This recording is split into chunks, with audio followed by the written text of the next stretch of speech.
Welcome to Daily Dose Radio, a 5-minute devotional podcast studying the Psalms verse by verse. Broadcast from the ever-beautiful Sharonville, Ohio, on the sunny side of Cincinnati. Hey there, friends. Welcome back to Daily Dose Radio. 5 minutes a day, 5 days a week, studying the Psalms verse by verse. That's my little elevator speech. That's what Daily Dose Radio is all about. And today we're going to be looking at verses 12 through 15 in Psalm 80. 12 through 15. And we come to the reverse of the vine parable. The vine parable yesterday was about the prosperity of the vine. Started out in Egypt, moved its way into the land, and then it prospered and grew, supernaturally grew. Some of you remember the parable of the mustard seed in the garden. Jesus tells that in Matthew's gospel. And the parable of the mustard seed was about the seed, which is the smallest in the garden, which becomes the biggest plant in the garden. Well, mustard seeds really don't do that. They make a little bitty shrub, but they don't turn into trees that fowls can, sit in. So there's a supernatural growing that happens in that parable, and there's a supernatural growing that happens in this parable. However, today we come to verse 12 through 15, and something has happened. We have judgment against the vine. Let me read those verses for you. Why hast thou broken down her hedges, so that all they which pass by the way do pluck her? The boar out of the wood doth waste it. The wild bear of the field doth devour it.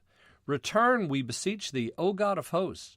Look down from heaven and behold, and visit this vine, and the vineyard which thy right hand hath planted, and the branch that thou madest strong for thyself.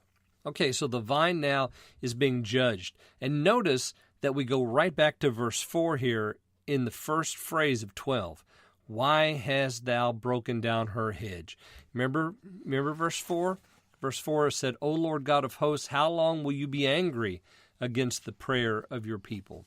So to get that across, he produces for us this parable, which we understand, we get the analogy, we enjoy it, we meditate on that, but then he comes back to the point of this psalm. Where are you now? Why have you broken down her hedge, so that they which pass by do pluck her? The boar of the wood wastes it, the wild beasts devour it. You see imagery now of the judgment of the other nations against Israel. God used them, the Assyrians and the Babylonians and the Persians. All these folks that come against Israel, God uses that to judge them. And these are the wild boars, and these are the beasts of the field, the Philistines, the Ammonites, the Amalekites, all these folks. They come against Israel, and they do this work of judgment.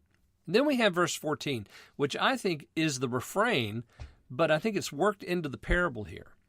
And notice that instead of turn us again, we have return, we beseech thee, O God. So now instead of the refrain saying, turn us again, O Lord God, the refrain says, you turn and come back to us, look down from heaven. So instead of cause your face to shine, it's look down from heaven and behold, which could be the same thing, and visit this vine, and we shall be saved. So the refrain is worked in here very artistically. We have it, but we have it in a different way. The psalmist is now saying to the Lord, we're being judged, you're doing this work, come back and save us. Only God can save, and he will save when he visits the vine. And the vineyard which thy right hand hath planted, the branch that thou madest strong for thyself. So all the prosperity that we had in verses 8 through 11, now we understand that it's the Lord who's done that work. And we're still praying the prayer, how long, O Lord? Join me tomorrow. We're going to close out Psalm 80 and enjoy verses 16 through 19. I hope you'll join me then on Daily Dose Radio. Hey there, friends. Just wanted to remind you to go out and get yourself a copy of my new book, Christianity to the Life, by Cotton Mather, edited by me, David Smith. You can find it at Amazon. It's a paperback. It's also in Kindle form, so you can get it for your Kindle or you can get it for your library at home, however you'd like to have it. If you do, I really would appreciate if you would write a review after reading it. Let me know what you think. And it's a really good book It'll encourage your Christian walk with the Lord. So go out and get Christianity to the Life today on Amazon. Thanks for listening to Daily Dose Radio. I'm David Smith. The music today has been performed by the Bluegrass Experiment. Thanks again for listening. I'll see you next time on Daily Dose Radio.